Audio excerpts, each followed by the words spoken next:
Shalom semuanya, Bapak Ibu Saudara-saudara yang terkasih, apa kabar? Senang sekali saya Pendeta Roni Rahandra kembali menjumpai Bapak Ibu Saudara-saudari sekalian dalam program Inspirasi dan Motivasi di Infinity Ministry. Selama bulan Juni ini, dari Infinity Ministry kami akan membahas tentang mengapa baptisan itu penting.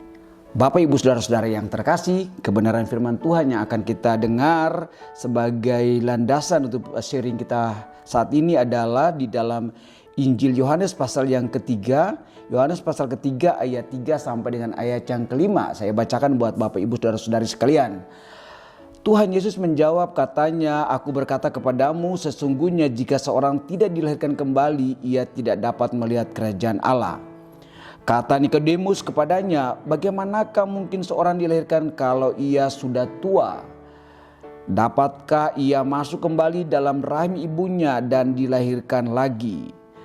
Jawab Yesus ayat yang kelima, "Aku berkata kepadamu, sesungguhnya jika seorang tidak dilahirkan kembali dari air dan roh, ia tidak dapat masuk ke dalam kerajaan Allah." Bapak Ibu Saudara-saudara sekalian yang Tuhan Yesus kasihi, berbicara tentang baptisan itu pasti ada kaitannya dengan Tuhan Yesus. Dan kalau kita renungkan bahwa selama Tuhan Yesus hidup, Tuhan Yesus itu melakukan yang namanya baptisan.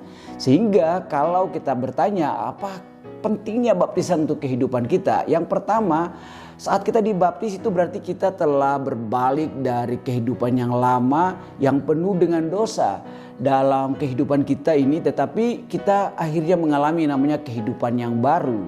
Dan yang lain, pada saat kita dibaptis berarti kita ini telah berikan kepercayaan penuh kita kepada Tuhan atas kematian, terus penguburannya, kebangkitannya, dan itu tidak lagi ada keraguan dalam diri kita. Dan pada saat kita itu dibaptis, kita dengan otomatis kita menyatakan rasa percaya kita kepada Tuhan Yesus Kristus tanpa ada kebimbangan sedikit pun. Bapak Ibu Saudara-saudara yang terkasih, Tuhan Yesus sendiri meminta kepada kita untuk kita mengikuti teladannya dan mengikuti perintahnya. "Jika kamu mengasihi aku, ikutilah perintah-perintahku." Itu kebenaran firman. Dan yang Tuhan inginkan, pergi jadikan segala bangsa muridnya. Tetapi hal yang sama dalam waktu yang sama pun dia katakan, baptislah mereka di dalam nama Bapa, Anak dan Roh Kudus. Dan itu ada dalam Matius pasal 28 ayat yang ke-19. Nah, ini perintah, tetapi Bapak Ibu perlu tahu, perintah ini tidak hanya sekedar dia perintahkan, tetapi selama kehidupannya Tuhan Yesus sendiri sudah melakukan. Dia pergi kemana-mana dan memberitakan Injil, dan dia pergi untuk melakukan pembaptisan. Tetapi Bapak Ibu perlu ingat bahwa sebelum dia pergi membaptis atau murid-muridnya yang membaptis, maksud saya di sini, Yesus sendiri memberi dirinya untuk dibaptis. Iya, Bapak Ibu yang terkasih, sekalipun Yesus tidak berdosa, tetapi dia menyetarakan dirinya dengan kita sebagai manusia. Dan dia melakukan apa yang disampaikan oleh Yohanes pada saat itu, bahwa bertobatlah dan berilah dirimu untuk dibaptis. Dan sekalipun dia tidak berdosa, dia memberikan keteladanan bagi kita. Nah, kita adalah orang-orang yang kita perlu sadari, kita ini orang yang berdosa dan kita butuh yang namanya kekuatan Roh Kudus dengan cara kita mematikan manusia lama kita dan kita hidup dalam manusia baru. Dan satu-satunya caranya adalah kita harus mengalami yang namanya baptisan. Dan itu sebagai tanda di mana kita mengalami kehidupan baru dalam Kristus dan kita mau mengikut Yesus seumur hidup kita, dan kita melayani Tuhan dan melayani orang-orang di sekitar kita di dalam urapan, di dalam perkenanan Allah atas kehidupan kita. Bapak Ibu Saudara-saudara yang terkasih, dengan demikian maka baptisan itu merupakan sebuah pernyataan iman kita kepada Kristus.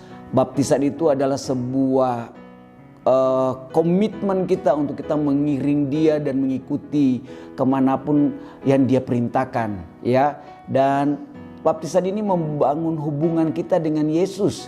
Dan juga baptisan dapat membangun hubungan kita dengan saudara-saudara kita yang ada di dalam Kristus. Kita bukan lagi berbeda-beda, kita menjadi satu tubuh di dalam otoritas Tuhan kita yang sama, yaitu Tuhan Yesus Kristus.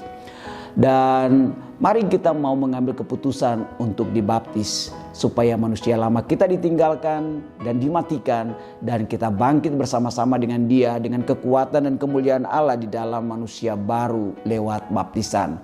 Selamat beraktivitas, selamat melayani, Tuhan Yesus memberkati.